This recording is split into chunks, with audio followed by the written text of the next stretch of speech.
Kia ora, I'm David Chaston with 90 at 9, brought to you by interest.co.nz. This week, get everything you need to know in 90 seconds at 9 o'clock. With news, the financial world is waiting on Fed boss Powell's Jackson Hole scene-setting speech. In the meantime, analysts are flagging concerns about the lack of progress in US jobless claims, which are now 110,000 higher than a year ago. In their overnight earnings release, the Walmart CEO noted that tariff tax price pressures is driving up prices on a weekly basis now there. And the US Conference Board's index of leading indicators fell in July, extending its 2025 retreat and at a faster pace in the past 6 months than the prior 6 months. Keeping the pressure on this index are the retreats in new orders and weak consumer sentiment. The early August S&P Global Market PMIs for the US are not downbeat. On the factory side, they report a good recovery from July. On the services side, a slip from a still expanding base. They also report faster input inflation as they paid the tariff taxes. And the Canadians are also reporting rising input costs in their producer price release overnight. Japanese business is on the rise. Japanese business activity across their private sector expanded at the fastest pace since February, midway through the third quarter, according to their latest PMI survey data.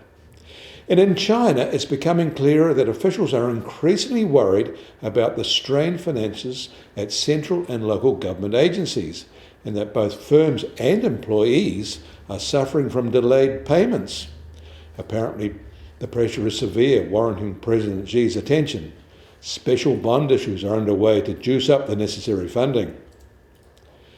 Globally, container shipping freight rates fell 4% last week from the prior week to be 60% lower than year-ago levels, although a year ago there was extensive stress from tensions in the Red Sea. All the weakness currently is in outbound cargoes from China. Bulk cargo freight rates fell 5% over the past week, but they're still 10% higher than year-ago levels. The US Treasury 10-year yield is now at 4.33%, up 4 basis points from yesterday at this time. And the price of gold will start today at $3,337 an ounce, down $10 from yesterday. But American prices have risen $1 to be just under $63.50 a barrel, while the international Brent price is just over $67.50 a barrel. And the Kiwi dollar is now just on 58.2 US cents, down 10 basis points from yesterday. Against the Aussie, we've held at 90.6 Australian cents. Against the euro, we're up 10 basis points at 50.1 euro cents. That all means our trade weighted index starts today at just on 66.2 and up 10 basis points, helped by a gain against the yen. You can get more news about the economy in New Zealand from interest.co.nz. Kia ora, I'm David Chaston, and we'll do this again on Monday.